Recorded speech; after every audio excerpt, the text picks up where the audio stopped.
VM Khalilur Rahman channel में आपका खैर मकदम है। And excellence, we invite Padma Shri Dr.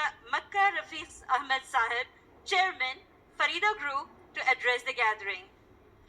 Dr. Mecca Rafeeque Ahmed, Padma Shri awardee, is a nationally respected leader in trade, education and community service.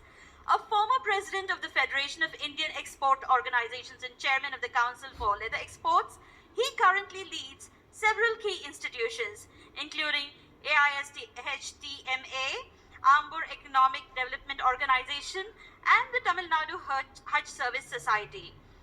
As president of Anjumane Himayat-e Islam Chennai from 2016 to 2025, he provided visionary leadership that strengthened governance, empowered women, expanded educational infrastructure, secured minority status and national rankings for Anjuman schools, and introduced major staff welfare and counseling initiatives.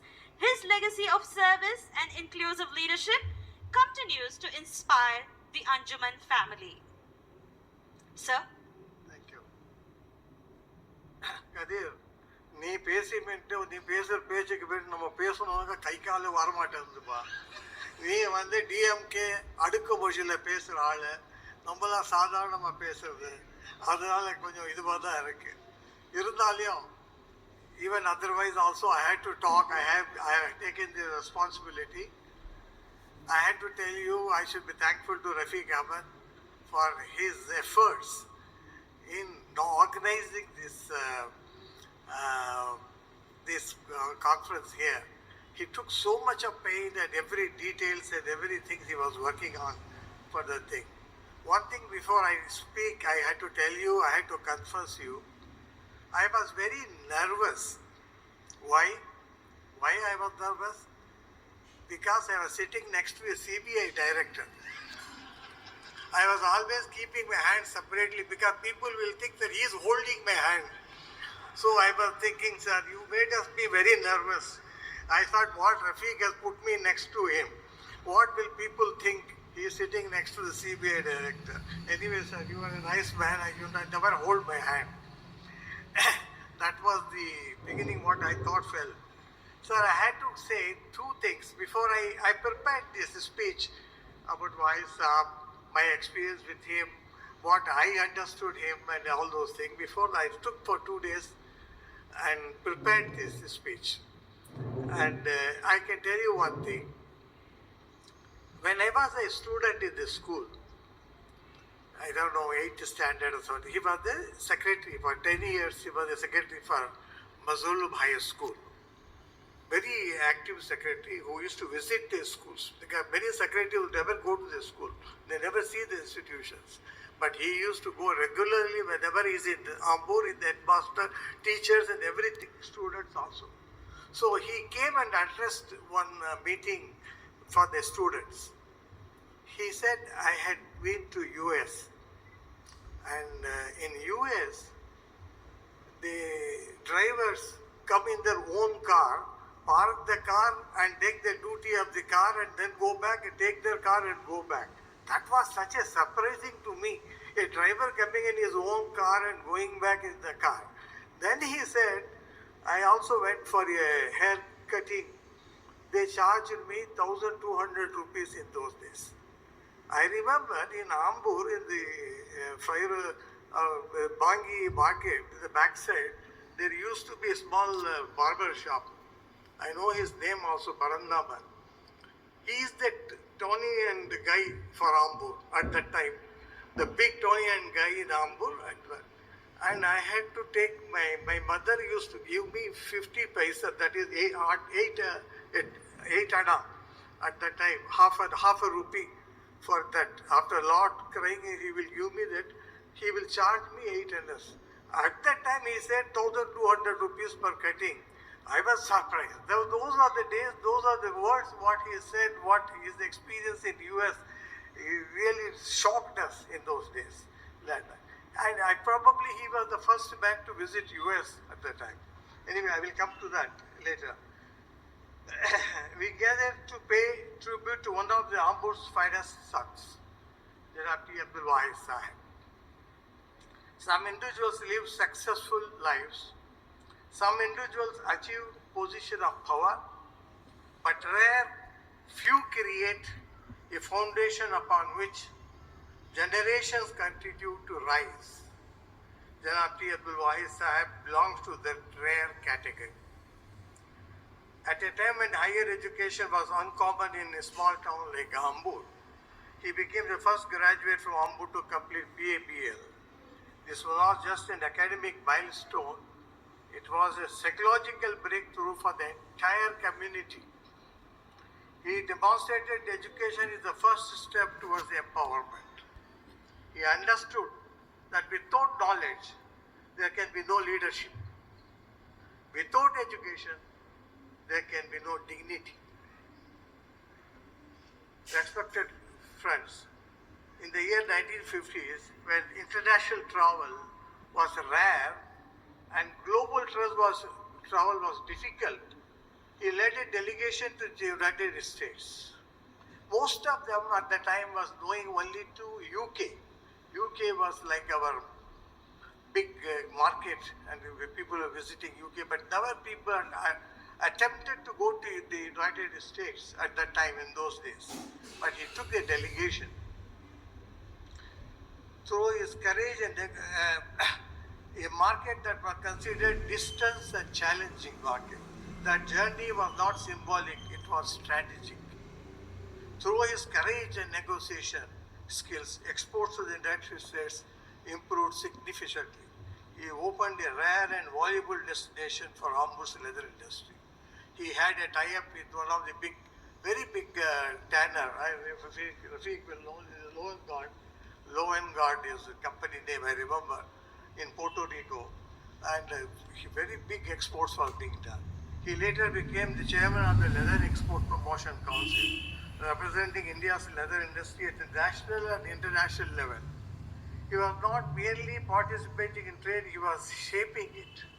How the business should go, how the next change should come. The industry was not very happy at the time when he said we should stop making semi-finished leather, we should go to the finished leather. The industry felt uneasy, but he saw that it is going to come. You should prepare it. That was the visionary vision he has got. He had it.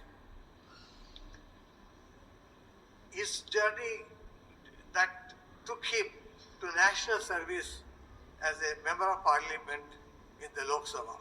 I remember I worked for the campaigning in that thing, going through the evening for his election in the school, because the reason is his uncle, his nephew, Mr. Nurullah Bhai, was a very famous man.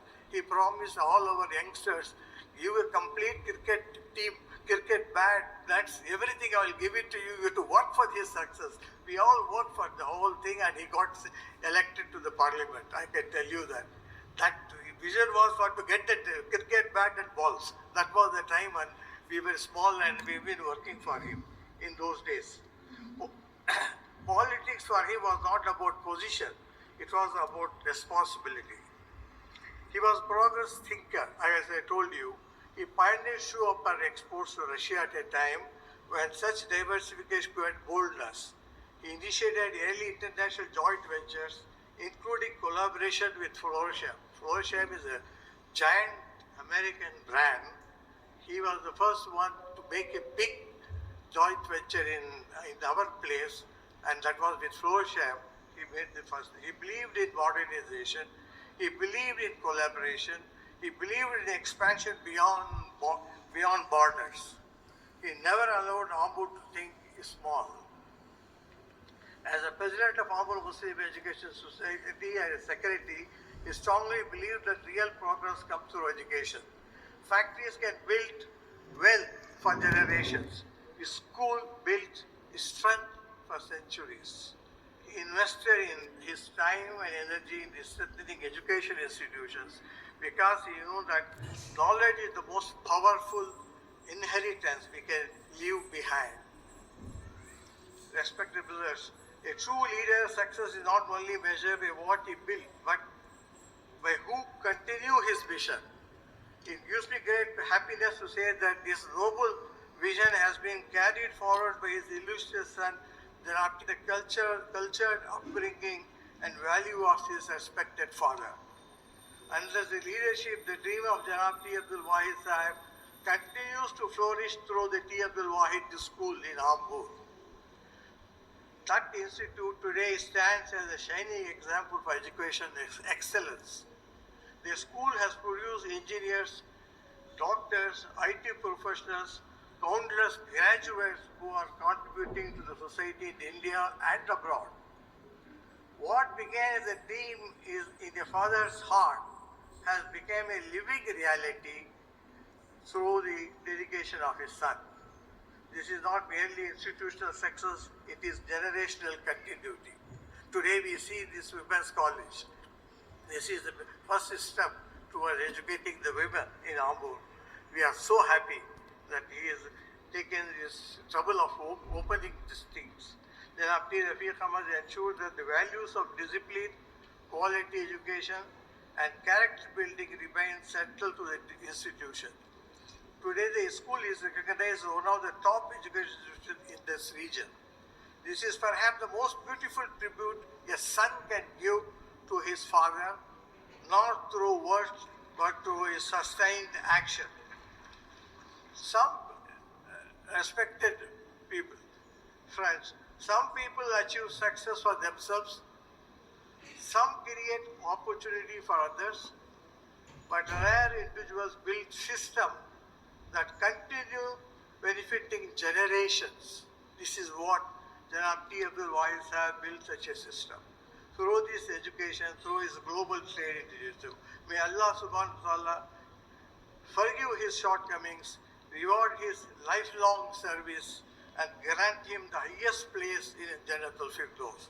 May every engineer, every doctor, every professional emerging from the institution he founded became a source of ongoing reward for him.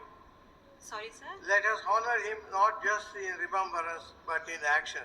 Let us continue his mission of education, courage and progressive thinking. Jazakallah khair. Assalamu alaikum rahmatullah. Thank you so much, sir. We request the audience to please rise in honor of the chief guest who has just arrived. Please. Kindly welcome him with a huge round of applause. Thiru R. Gandhi.